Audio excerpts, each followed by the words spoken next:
Assalamualaikum warahmatullahi taala wabarakatuh. Innal hamdalillah nahmaduhu wa nasta'inuhu wa nastaghfiruh wa na'udzu billahi min shururi anfusina wa min sayyiati a'malina.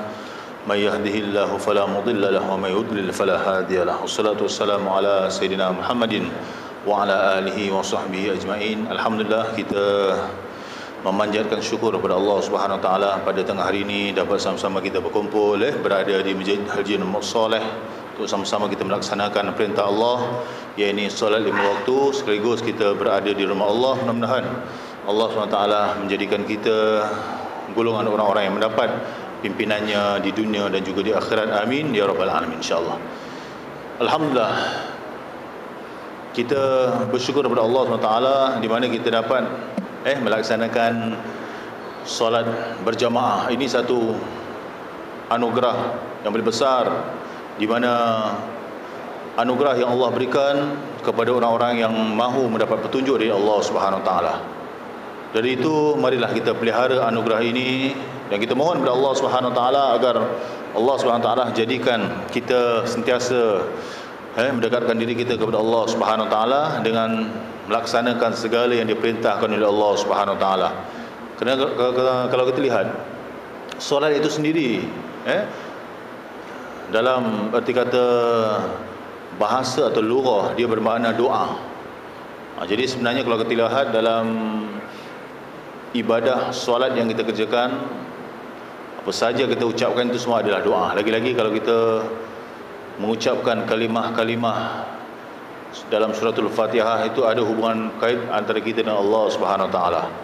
Contohnya dalam Al-Fatihah kita mohon kepada Allah, ihdinas siratal mustaqim, tunjukkanlah kami jalan yang lurus. Jadi kita sedang memohon kepada Allah SWT, meminta sebagai Allah tunjuki jalan yang lurus. Dan kalau kita lihat dalam sembahyang itu sendiri, apa yang kita kerjakan pasti Allah akan mendengar. Maka sebab itu kita diingatkan dalam solat sendiri, seperti mana saat ketika Rasulullah ditanya oleh malaikat Jibril, ma huwal ihsan, apa itu ihsan? Al-ihsan an ta'budallaha ka'annaka tarahu fa illam takun tarahu wa innahu yarak. Bahawa ihsan itu bahawa engkau menyembah Allah seolah-olah engkau melihat Allah Subhanahu Wa Taala. Sekiranya tidak mampu, ingatlah Allah melihat kamu.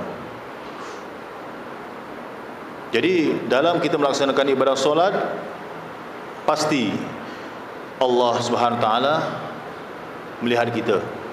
Kenapa? Kerana apa yang kita kerjakan pasti Allah Subhanahu Wa Taala akan menyaksikan, dan juga Allah akan menjawab apa yang telah kita ucapkan.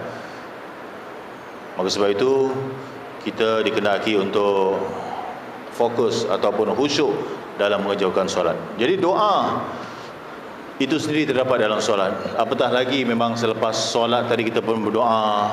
Ini adalah memang dituntut.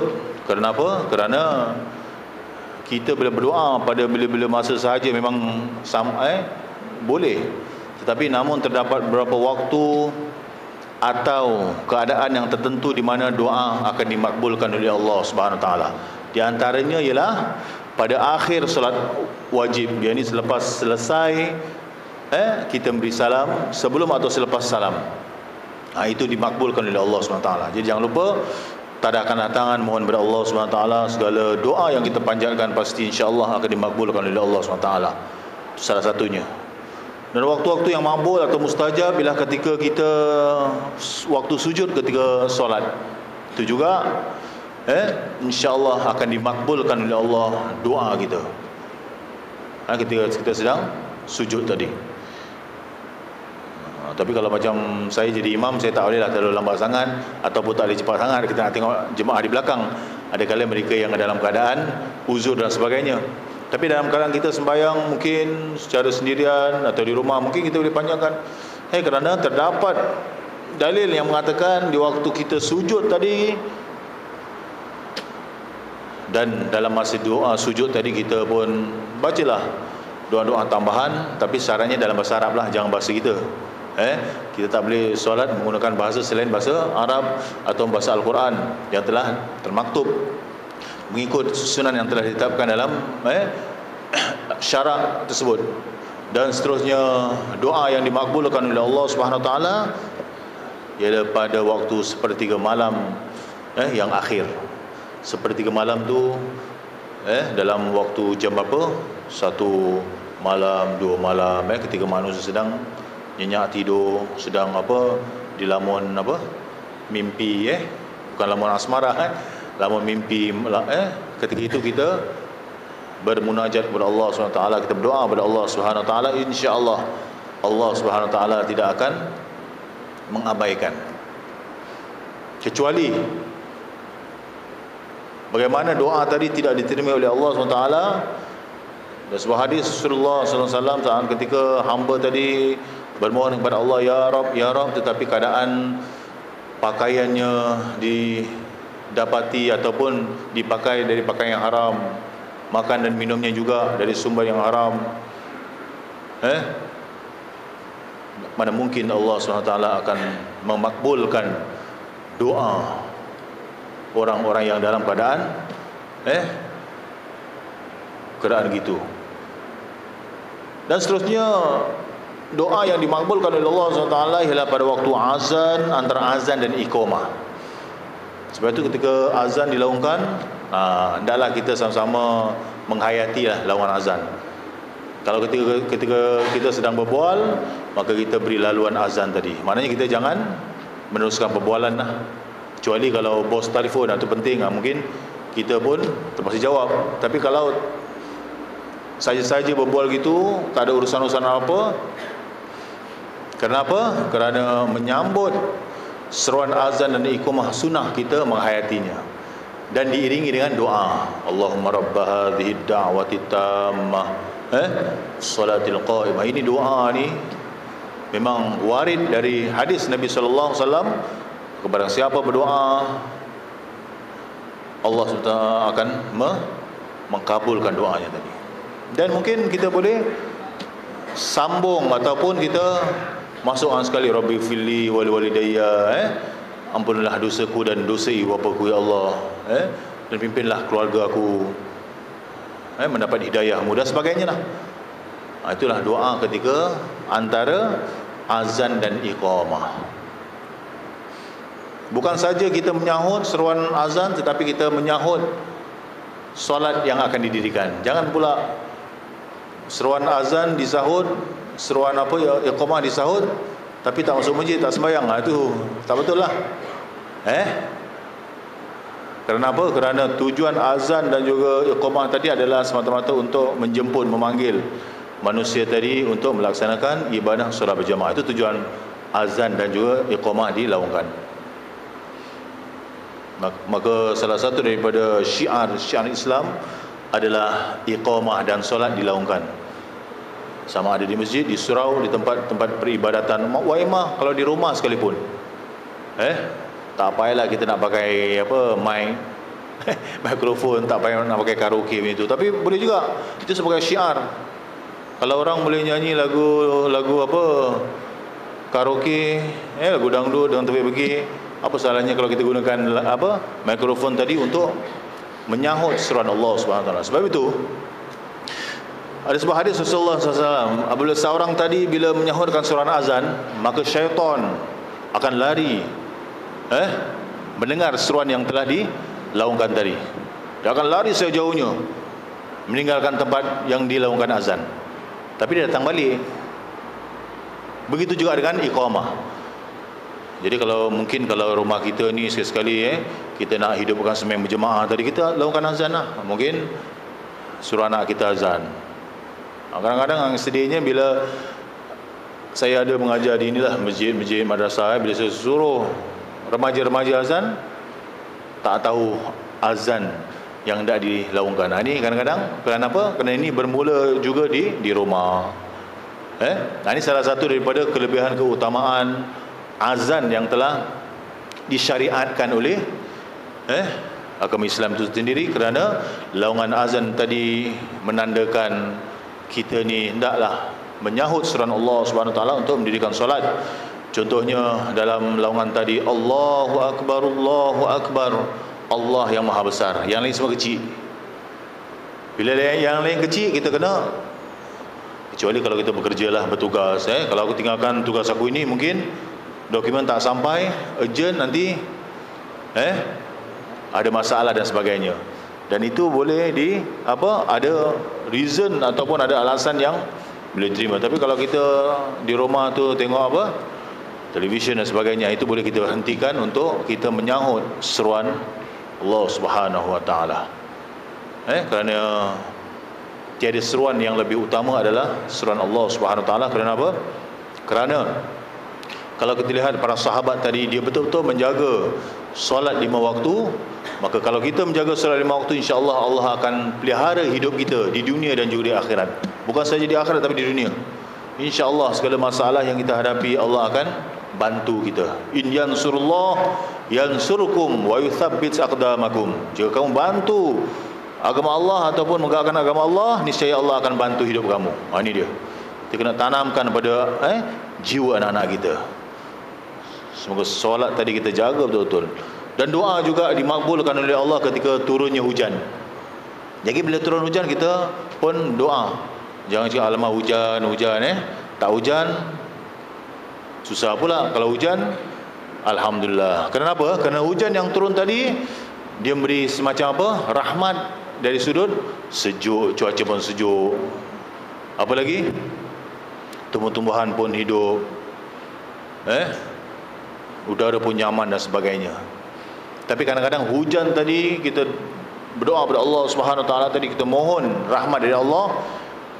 Sebaliknya, hujan yang turun tidak henti-henti hingga menyebabkan banjir ataupun ribut ataupun taufan, ia boleh membawa kepada bukan nikmat tetapi niqmah, azab. Itu pun boleh jadi juga. Jadi itulah tujuan kita berdoa kepada Allah SWT ketika saat hujan turun.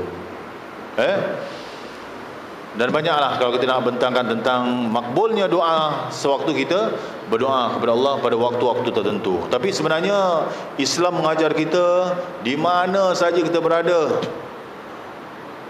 kita diajarkan supaya berdoa kepada Allah, sama ada secara lisan ataupun di dalam hati, kerana Allah mendengar apa yang kita ucapkan. Inilah keutamaan. Jadi doa merupakan harapan seorang hamba terhadap Allah Subhanahu Wa Taala. Maka sebab itulah manusia hanya mampu berusaha kepada segala ketentuan usaha kita, doa kita, tawakal kita, tetapi ketentuannya dari Allah Subhanahu Wa Taala. Tapi kadang-kadang doa tadi dia boleh berubah dengan usaha dan doa yang kita panjatkan, yang dikatakan sebagai takdir mubarram ni. Kadang-kadang kita sudah ditentukan di Lauh Mahfuz sana tentang nasib kita, ajal kita, hidup dan mati kita ni. Tetapi kerana usaha doa kita tadi boleh berubah. Itu mengikut ketentuan Allah Subhanahu Wa Taala. Sebab itu Allah sendiri menjelaskan dalam Al-Quran dalam surah Al-Baqarah, wa idza sa'alaka 'ibadi 'anni fa inni qarib ujibu da'watad da'i idza da'ani falyastajibu li wal yu'minu bi la'allahum yarshudun. Allah mengatakan, dan apabila hamba-hambaku, kata Allah kepada Nabi Muhammad sallallahu alaihi wasallam, bertanyakan kepadaku, yakni kepada Allah Taala, katakanlah aku ni begitu hampir, lebih hampir daripada urat nadi kita. Allah lebih hampir, yakinlah. Ujibu da'watad da'i, aku memperkenankan segala doa-doa hamba-hambaku yang bermunajat.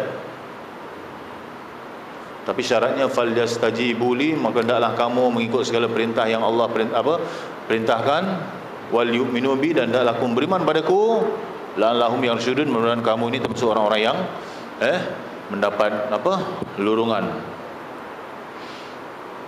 Dan kalau kau lihat di antara tujuan berdoa ni, ini ada tujuan berdoa ialah untuk mendapatkan kebaikan di dunia dan di akhirat. Kadang-kadang kita berdoa ni tak itu jam juga dimakbulkan oleh Allah, tapi kebaikan nanti di mana? Di akhirat nanti. Ada kalanya kita doa hari ni tak dapat, tapi nanti bila anak-anak kita dah dewasa, doa ini dimakbulkan oleh Allah SWT. Jadi jangan kecewa, jangan putus asa. Setiap apa yang terjadi ada hikmah dan rahmat dari Allah Subhanahu Wa Taala.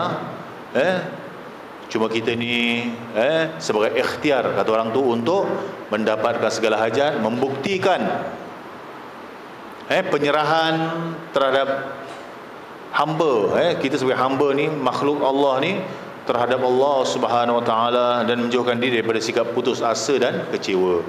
Jadi bila seorang tadi berdoa, tidak ada dalam hatinya perasaan kecewa dan hampa, insya-Allah. Kenapa dia tahu? Dia tahu bahawa sungguhnya sesuatu yang terjadi tadi ada hikmah dan rahmatnya. Sebab itu saya sebutkan tadi. Jadi perasaan kecewa tadi, putus asa tidak ada. Sebab itu orang-orang yang putus asa, contohnya dari rahmat Allah SWT, sanggup dia maaf cakap, dia melakukan perkara yang di luar kekuasaan dia tadi, hingga ada yang membunuh diri. Nauzubillah min zalik. Orang-orang ini sudah terputus dari rahmat Allah Subhanahu Wa Taala. Kita jangan sekali, dan Allah Subhanahu Wa Taala pasti mendengar keluhan hamba-hambanya. Berbeza dengan manusia. Kalau kita minta dengan manusia sekali, manusia akan rasa okeylah sekali, dua kali. Wah, dia dah 2 kali ni minta ni, dia berkira tau. Masuk 3 kali, wah dia ni pun dah terlebih, dah terlibat dah 3 kali. Manusia berkira. Contohnya lah. Tapi dengan Allah Subhanahu Wa Taala, bila mana kita minta pada Allah Subhanahu Wa Taala, kita merayu pada Allah, makin banyak kita minta, Allah tidak rasa jemu. Ini sifat Allah Subhanahu Wa Taala. Bukanlah maksudnya saya mengatakan kita ni tak boleh mengadu pada manusia. Tak. Boleh kita mengadu. Kalau ada pasangan kita, isteri kita, kita boleh berbincang masalah. Cuma masalah jangan bawa di kerja. Masalah di kerja jangan bawa di rumah, gitulah. Masalah-masalah di luar tu jangan dicampur adukkan. Itu ada adab kita sebagai hamba Allah tadi. Tapi sekiranya kita ada masalah, kita disuruh mengadulah. Mengadu maksudnya jumpa kepada ahlinya. Fas'alu ahla dzikr in kuntum la ta'lamun. Maka bertanyalah kepada ahlinya. Kalau dia seorang kaunselor, seorang motivator, seorang ustaz, seorang ustazah, atau seorang yang boleh dipercayai kerana dia seorang yang seorang ulama yang yang kita lihat dia punya kehebatan dan juga ilmu yang dimiliki, kewarakannya, kita boleh mendapatkan nasihat-nasihat dia. Itu pun diminta. Tapi jangan sekali kita berputus asa.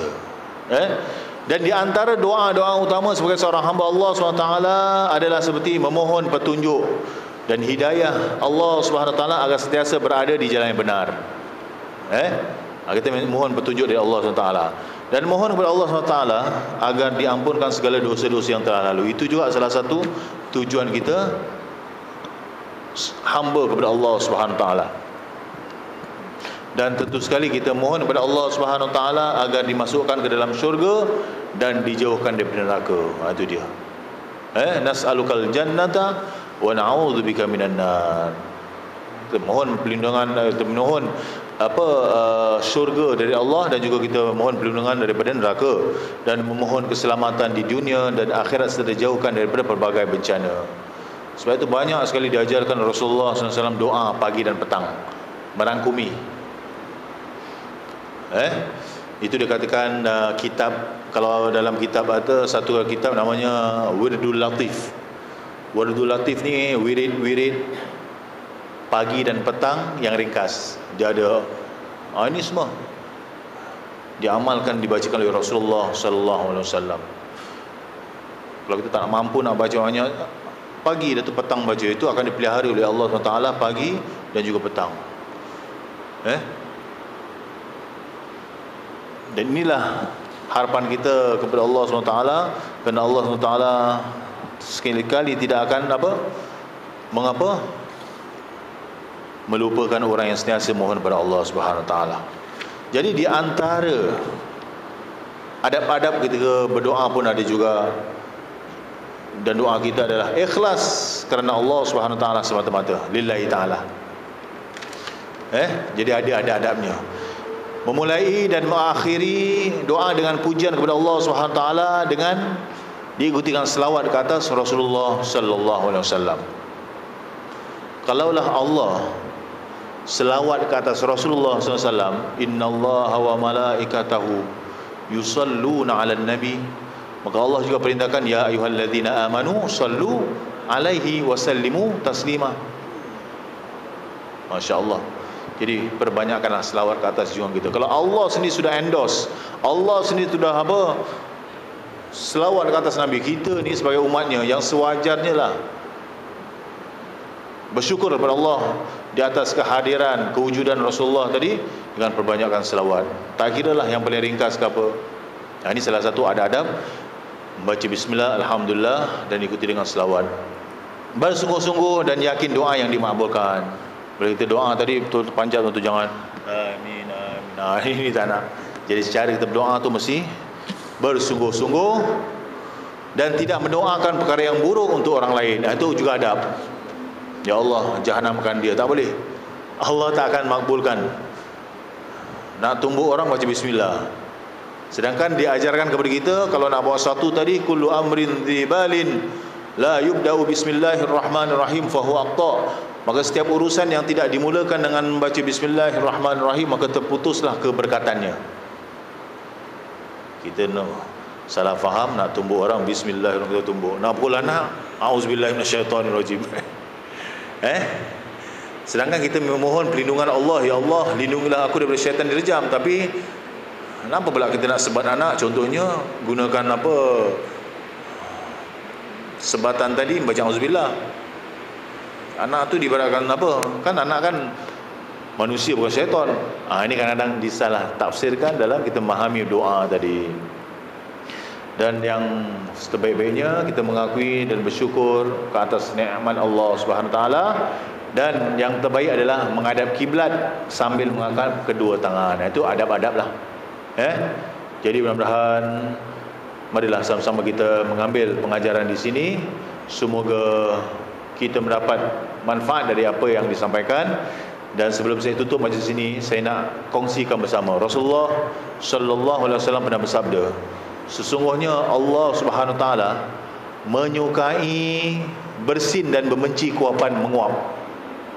Ini nak share ni hari ni, ilmu yang boleh kita ambil hari ni. Jika salah seorang dari kamu bersin dan ia memuji Allah Subhanahu Wa Taala dengan ucapan alhamdulillah, maka hendaklah kita yang mendengar tadi, setiap muslim yang mendengarnya mengucapkan apa? Ya.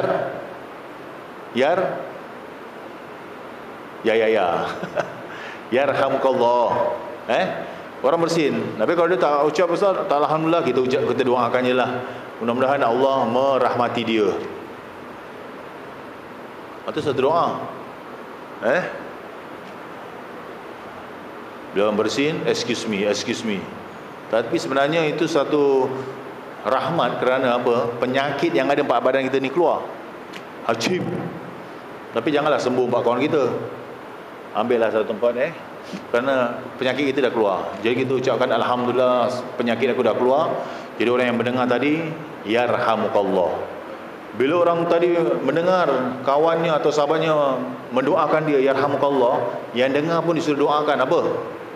Yahdikumullah. Mudah-mudahan Allah SWT memberi petunjuk kepada kamu. Kau doakan juga. Jadi saling doa mendoakan. Adapun kuapan itu datangnya dari syaitan, kata Rasulullah sallallahu alaihi wasallam. Kuapan atau menguaplah. Sebab itu Rasulullah mengajarkan, jika salah seorang daripada kamu menguap, hendaklah ia menahan semampunya. Kerana syaitan akan tertawa jika salah seorang dari kamu menguap. Ini hadis riwayat Imam Bukhari. Tapi jangan pula dalam sembahyang dalam sembahyang tak boleh keluarkan suara, kita menguap itu boleh. Jadi kalau muat setakat menutuplah. Kenapa? Ketika salah satu saluran yang boleh dimasuki oleh syaitan melalui menguap tadi. Syaitan akan memasuki ruang ketika seorang tadi menguap. Sebab itu disunatkan tutup mulut. Habis kalau menguat lagi tidurlah, jawabnya ngantuk hanya. Inilah yang boleh kita sharekan pada hari ini. Mudah-mudahan kita mendapat manfaat daripada doa, kerana doa itu penyeri hidup insya-Allah. Bismillahirrahmanirrahim. Subhanakallahumma wa bihamdika nasyhadu an la ilaha illa anta nastaghfiruka wa natubu ilaik. Wa sallallahu ala sayyidina Muhammad wa ala alihi wa sahbihi ajma'in. Walhamdulillahirabbil alamin. Taqabbalallahu min